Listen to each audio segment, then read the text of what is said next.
Hello and नमस्कार। मैं शुभम दुबे आप सभी का verbal maths by Shubham sir की क्लास में स्वागत करता हूं। तो कैसे हैं आप सभी लोग? आशा करते हैं आप सभी लोग अच्छे होंगे, बढ़िया होंगे और आप सभी ने अपना अपना रिजल्ट देख लिया होगा।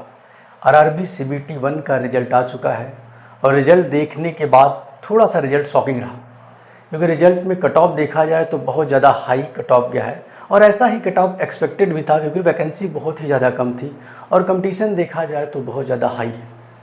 तो रिजल्ट आने के बाद बहुत से बच्चे परेशान हैं, क्योंकि उनको उम्मीद थी कि 70 प्लस पे हो जाएगा, 75 प्लस पे हो जाएगा, लेकिन बहुत से ऐसे बच्चे हैं जिनके 70 प्लस पे भी सिलेक्शन नहीं हुई, क्योंकि कट ऑफ ऑलमोस्ट 80 प्लस या 80 के आसपास ही लगभग सभी जोन का गया है। केवल 2-3 जोन को छोड़ दिया जाए तो सभी जोन के कट ऑफ हाई रहे हैं जनरल के। उसी हिसाब से हर कैटेगरी का कट ऑफ ही हाई रहा।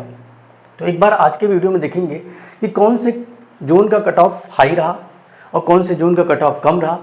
और उसके बाद एक सबसे बड़ा सवाल ये कि जिन बच्चों ने 12th लेवल का एग्ज़ाम दिया है उनका क्या कट ऑफ रहेगा, क्या उनका भी कट ऑफ 80 प्लस जाना चाहिए, उस पर भी बात करेंगे।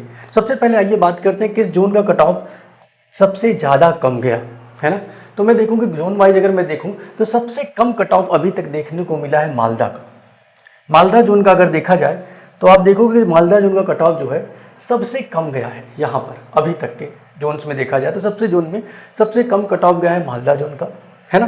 तो मालदा जोन में अगर आप देख सकते हैं तो यहाँ का कट ऑफ सबसे कम गया। बाकी और जगहों का कट ऑफ देखा जाए तो इससे ज़्यादा ही रहा, 73, 63 और AWS का 65। ये सबसे कम जो कट ऑफ गया है मालदा जोन का।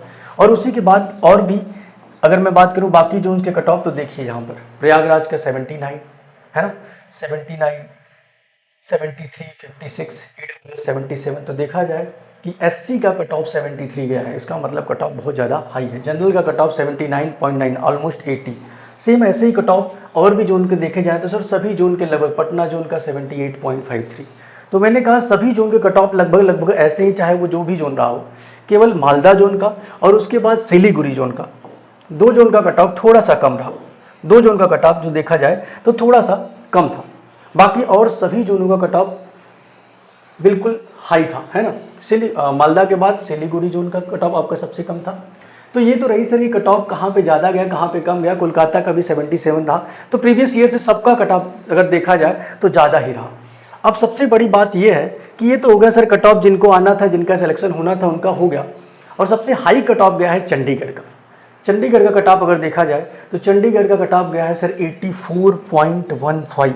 अब इसको देखने के बाद आधा से ज़्यादा बच्चा टेंशन में आ जाएगा कि इतना कट ऑफ जाएगा सर तो सिलेक्शन कैसे होगा। बिल्कुल सी बात है सर, अगर वैकेंसी कम रहेगी तो कट ऑफ ज़्यादा ही जाने वाला है।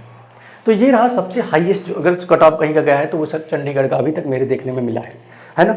बाकी और जो उसके कट ऑफ सबके 80 से लेकर 79, 78, 80 रहे। अब सबसे बड़ी गंभीर समस्या सर कि क्या जो हमने 12th लेवल का एग्जाम दिया है क्या उसका भी कट ऑफ 80 प्लस ही जाएगा। तो अगर अभी के कट ऑफ को देखा जाए तो बिना एनी डाउट, कोई डाउट किए बिना मैं ये बोल सकता हूँ कि अब आपका कट ऑफ जो जाने वाला है वो 80 प्लस ही जाएगा अगर आपने 12th लेवल का एग्जाम दिया, क्योंकि वहाँ पे वैकेंसी भी कम है, वहाँ पे बच्चों का अटेंडेंस भी ज़्यादा था।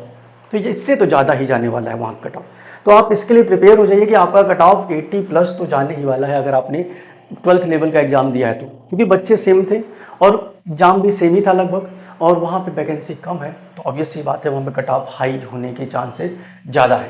तो क्लियर हो जाइए आप। अब दूसरी सबसे बड़ी बात कि सर ये तो हो गया सर कट ऑफ का कि क्या जाएगा क्या नहीं जाएगा, आगे क्या करें, आगे क्या करें, आगे कौन कौन से एग्ज़ाम की तैयारी करें। तो आगे मैं बच्चे अगर आपसे बात करूँ आपके पास कौन कौन से एग्ज़ाम आगे हैं, तो आगे अगर आप चाहो तो आप आगे 3 एग्जाम की तैयारी, निराश होने की जरूरत नहीं है। देखो है ना, जीवन ये साइकिल है सर, यहाँ पर आना जाना, हर एग्जाम का आना जाना लगा रहेगा। आप किसी में फेल होंगे, किसी में पास होंगे, लेकिन निराश नहीं होना है, रुकना नहीं है, आगे बढ़ते रहना है। तो अगर आप आगे कुछ एग्जाम्स को सोच रहे हैं सर कि अब क्या करें, एकदम रुक गए, थम गए हैं, तो बिल्कुल आपने जो रेलवे एग्जाम की वैकेंसी की तैयारी कर रहे थे और आप 1-2 नंबर से अगर रुके हो तो इसका मतलब आपका तैयारी अच्छा है। तो आपको ये 3 एग्जाम पे फोकस करने चाहिए। पहला आपके लिए यूपी में एक SI की वैकेंसी आई हुई, यूपी SI 4300, आई थिंक कि 48 वैकेंसी प्लस है ना, 4340 या 4350 वैकेंसी है। आप यहाँ से आप तैयारी कर सकते हो। पहला है ना। दूसरा यूपीएसआई के बाद अगर आप तैयारी करते हो बच्चा, तो यूपी पेट अगर आपने दिया है तो इससे भी ढेर सारी वैकेंसी आ रही है ना, ढेर सारी, लगभग 44,000 वैकेंसियाँ आने वाली हैं। तो आप इन दोनों एग्जाम को पहले प्रायोरिटी पे रखो। अगर आप इस पे यूपी से हो या कहीं से भी हो, जहाँ से आप अगर तैयारी कर रहे हो, तो आप इन दोनों पे ध्यान दो। और तीसरा एग्जाम अगर आप बिहार से हो तो बिहार सीजीएल के लिए आप तैयारी करो। अभी तक इसका फॉर्म का डेट अवेलेबल है, आप जाकर इस बिहार सीजीएल के फॉर्म को भर सकते हो। ये 3 एग्जाम्स आपके लिए बहुत बल्क अमाउंट में वैकेंसी लेकर आ रहे हैं, तो आप इनकी तैयारी कर सकते हो। और रही बात कि अगर आपको तैयारी करने के लिए कहीं से कोर्सेज की ज़रूरत है जो कि बिल्कुल फ्री में अवेलेबल हो, तो हमने अपने चैनल पे आप लोगों के लिए रेलवे वाले बच्चों के लिए, यूपीएसआई वाले बच्चों के लिए और बिहार सीजीएल वाले बच्चों के लिए मैथ्स की तैयारी फ्री में कराना चालू कर दी है।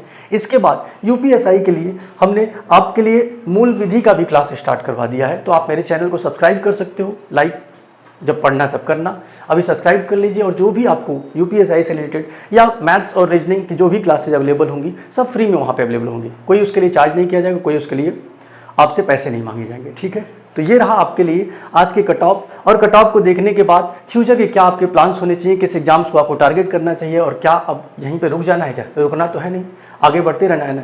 तो यहीं पे रुकना नहीं है, तो आगे हम लोग तैयारी करेंगे। और एग्जाम्स, बहुत सारे एग्जाम्स आ रहे हैं, यहाँ पे 2 नंबर से रुक गए सर, तो वहाँ पे 2 नंबर ज़्यादा लाएंगे और क्वालिफाई करेंगे। इसी उम्मीद के साथ, इसी आशा के साथ कि सर हम रुकेंगे नहीं, थमेंगे नहीं, आगे चलते रहेंगे।